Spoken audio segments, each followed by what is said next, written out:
കണ്ണൂരിൽ നിർമ്മാണ തൊഴിലാളിയായി എത്തിയ ഒഡീഷ സ്വദേശി റിങ്കു ഉത്തൻ സിംഗ് ഇനി എഞ്ചിനീയറാണ്. ലോഡിംഗും നിർമ്മാണ ജോലിയുമെല്ലാം കുടുംബം പോറ്റാനിറങ്ങിയ റിങ്കു ചേമഞ്ചേരി വിമൽ ജ്യോതി എഞ്ചിനീയറിംഗ് കോളേജിൽ നിന്നാണ് ഇലക്ട്രോണിക്സ് ആൻഡ് ഇൻസ്ട്രുമെന്റേഷനിൽ എഞ്ചിനീയറിംഗ് ഉയർന്ന മാർക്കോടെ ബിരുദം നേടിയത്. റിങ്കുവിന്റെ സ്വപ്ന സാക്ഷാത്കാരത്തിന് കണ്ണൂരിൽ നിർമ്മാണ തൊഴിലാളിയായി ജോലി ചെയ്യുന്ന സഹോദരങ്ങളും കട്ടയ്ക്ക് കൂടെ നിന്നു. +2 ഉയർന്ന മാർക്കുണ്ടായിരുന്ന റിങ്കുവിന്റെ പഠന മികവ് കണ്ട കോളേജ് അധികൃതർ പ്രത്യേക സ്കോളർഷിപ്പും നൽകിയിരുന്നു. PL കിരൺ തയ്യാറാക്കിയ റിപ്പോർട്ടിലേക്ക്. അച്ഛന്റെ മരണശേഷം ഒഡീഷയിൽ നിന്നും റിങ്കു സിംഗ് സാമ്പത്തിക ബാധ്യത തുടർന്ന് കേരളത്തിൽ ചേട്ടന്മാർക്കൊപ്പം നിർമ്മാണ തൊഴിലാളിയായിട്ട് എത്തിയതാണ്. അങ്ങനെ റിങ്കു സിംഗ് ഏതാണ്ട് 5 വർഷം ഇവിടെ പിന്നിട്ടു. ഇതിനിടയിൽ ഒരു എഞ്ചിനീയറിംഗ് ബിരുദം നേടി ഇപ്പോൾ ഈ നാടിന് ഒഡീഷയ്ക്കൊക്കെ ഒരു അഭിമാനമായി മാറിയിരിക്കുകയാണ്. ആ റിങ്കു ആണ് നമുക്കൊപ്പം ചേരുന്നത്. റിങ്കു തന്നെ കഥ പറഞ്ഞുതരും. 2020 ലാസ്റ്റ് ഞാൻ ഇവിടെ എത്തി. പിന്നെ ഇവിടെ എത്തിയിട്ട് ശേഷം പണിക്ക് പോയി എൻ്റെ ബ്രദറിൻ്റെ കൂടെ കുറേ മാസം ഇങ്ങനെ പണിക്ക് പോയിട്ട് ശേഷം ഞാൻ വിചാരിച്ച് ഒരു ക്ലാസ് എടുക്കട്ടെ ഇങ്ങനെ വിചാരിച്ചിട്ട് ഞാൻ അത് PGDC കോഴ്സ് തളിപ്പൂർ പല എവിടെ എടുത്തിന്. കോളേജിലൊക്കെ എത്തിയിട്ട് ശേഷം അവിടെ നിന്ന് ഒരു സെക്യൂരിറ്റി ചേട്ടായി അവർ ചോദിച്ച് നീ ഇവിടെ പഠിക്കണ നിങ്ങളെ ഇവിടെ പഠിക്കാൻ പറ്റുമോ എന്ന് ചോദിച്ച് നമ്മളെ ഒന്നും പറയാൻ വിട്ടിട്ടില്ല ആ സമയത്ത്.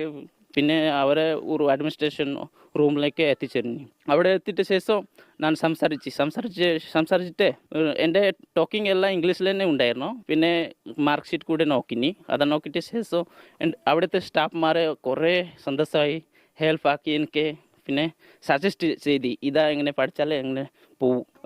കീം അഡ്മിഷൻ പ്രൊസീജിയർ നമ്മൾ ചെയ്തിട്ട് വന്നിട്ട് ശേഷം എനിക്ക് ഡേറ്റ് മനസ്സിലായി ക്ലാസ് എങ്ങനെ സ്റ്റാർട്ട് ആവും. ആ സമയത്ത് ഞാൻ ലോഡിങ് പണി എടുക്കുന്നുണ്ടായിരുന്നു. കല്ല് ലോഡിംഗ് ഇല്ല. പിന്നെ ഇടയ്ക്കിടയ്ക്ക് ഓൺലൈൻ ക്ലാസ് സ്റ്റാർട്ട് ആവുമെങ്കിൽ ഞാൻ പണി സ്ഥലമല്ലേ അറ്റൻഡ് ചെയ്യും. പിന്നെ ഇടയ്ക്കിടയ്ക്ക് ബസ്സിൽ പോകുമ്പോഴേ അറ്റൻഡ് ചെയ്യുന്നുണ്ടായിരുന്നു. സോണി അച്ഛൻ ഉണ്ടായിരുന്നു. അവർ എന്നോടൊക്കെ മൊബൈൽ എക്സ്ട്രാ ആയിട്ട് സ്പെഷ്യലായിട്ട് തന്നിനി വൈഫൈ കണക്ട് ആക്കിയിട്ട് എല്ലാവർക്കും സീസ് ആക്കിയിട്ട് വെക്കുന്നുണ്ടായിരുന്നു. പക്ഷെ എനിക്ക് തന്നിനി നീ യൂട്യൂബ് എന്തൊക്കെ നോക്കിയിട്ട് പഠിക്ക് ഇങ്ങനെ പറഞ്ഞിട്ട്. സർട്ടിഫിക്കറ്റ് കിട്ടി. അപ്പൊ അന്ന് എന്തായിരുന്നു മനസ്സിൽ? എല്ലാം എനിക്ക് കണ്ണിൽ ഉണ്ടായിരുന്നു. എൻ്റെ കഷ്ടം, എൻ്റെ ബ്രദറിൻ്റെ കഷ്ടം, എൻ്റെ മമ്മൻ്റെ പ്രേയർ, പിന്നെ എൻ്റെ ടീച്ചേഴ്സ് കോളേജ് അവരുടെ എഫേർട്സ്. ഡ്രൈവർ ഒരു ദിവസം നമുക്ക് റൂമിലേക്ക് വന്നിട്ട് പറഞ്ഞു ഭയങ്കര ഇൻട്രസ്റ്റ് ഉണ്ട് പഠിക്കാൻ വേണ്ടിയിട്ട്, അപ്പോൾ നിങ്ങൾ ജസ്റ്റ് ഹെൽപ്പ് ചെയ്യാതെ ആൾ മനസ്സിലാവും.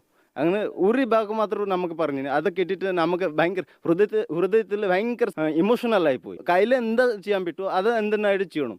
അങ്ങനെയായിട്ട് നമ്മൾ കൂടെ +2 2 പേര് പഠിച്ചിനി. പിന്നെ നമുക്ക് കൂടെ പഠിക്കാൻ ആഗ്രഹം ഉണ്ടായിരുന്നു. പക്ഷേ നമ്മൾ വിചാരിച്ചു നമ്മൾ പണം എടുത്തിട്ട് ഇവനോട് പഠിപ്പിച്ചല്ലേ.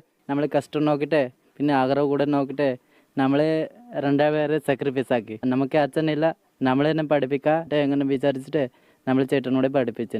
അങ്ങനെ റിങ്കു ജയിച്ചു. അതുകൊണ്ട് വളരെ സന്തോഷം. നമുക്ക് ഇങ്ങനെ അധികം എഞ്ചിനീയർമാർ പ്രദേശത്തിന് നമുക്ക് സെമസ്റ്ററൊക്കെ ബാക്കിയായി നിൽക്കുന്ന എത്ര ആളുകളുണ്ട്. അതിൽ ഇടയിൽ വ്യത്യസ്തമായിക്കൊണ്ട് ഇത്രയും നല്ലൊരു തൊഴിലും ഈ പറയുന്ന പോലെ നിർമ്മാണ മേഖലയിൽ അടക്കം അധ്വാനിച്ചുകൊണ്ട് അതിൻ്റെ കൂടെ നല്ല രീതിയിൽ പഠിക്കാനും വിജയിക്കാനും ഈ സഹോദരന് സാധിച്ചു. ഇതിൽ അഭിമാനം കൊള്ളുന്നു. എനിക്ക് ഒന്നും പറയണ്ടേന്ന് അറിയുന്നില്ല.